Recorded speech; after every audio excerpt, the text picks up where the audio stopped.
பொருளாதாரம் வளர வளர சமூக வளர்ச்சியும் வளர்ந்துட்டு வருது. அப்படி இருக்கும் நிலையில் எல்லாமே வந்து மாறிட்டு வருது. அதன்படி உணவு முறையுமே வந்து மாறிட்டும் வருது. இதனால் தற்போதைய காலகட்டத்தில் சாதாரணமாக தொப்பையில் தொடங்கி மாரடைப்பு வரைக்கும் பல பெரிய பெரிய கொடிய நோய் வரைக்கும் வந்து பல்வேறு பிரச்சனைகள் வளர்ந்துட்டு தான் வருது. இதெல்லாமே வந்து மருத்துவத்துறைக்கும் வந்து சவாலாக அமைந்துட்டு வருது. இப்படி இருக்கும் காலகட்டத்தில் நாம தான் வந்து கொஞ்சம் விழிப்புணர்வோட நல்ல நல்ல உணவுகளை தேடி சாப்பிட்டும் வரணும். அதில் ஒன்றாக வந்து பல்வேறு உடல் பிரச்சனைகளுக்கு கருஞ்சீரகம் மற்றும் கொய்யா இலைகள் வந்து அருமருந்தாக விளங்கும்னு வந்து மருத்துவ வல்லுநர்களும் வந்து சொல்லிட்டும் வராங்க.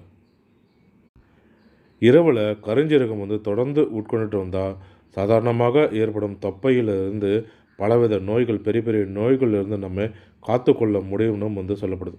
மரணத்தை தவிர அனைத்து நோய்களுக்குமே வந்து மருந்தாக அமையணும். அனைத்து நோய்களையுமே வந்து கட்டுப்படுத்தும் அளவுக்கு வந்து இதில் மருத்துவ குணங்கள் இருக்கணும் பல வல்லுநர்களும்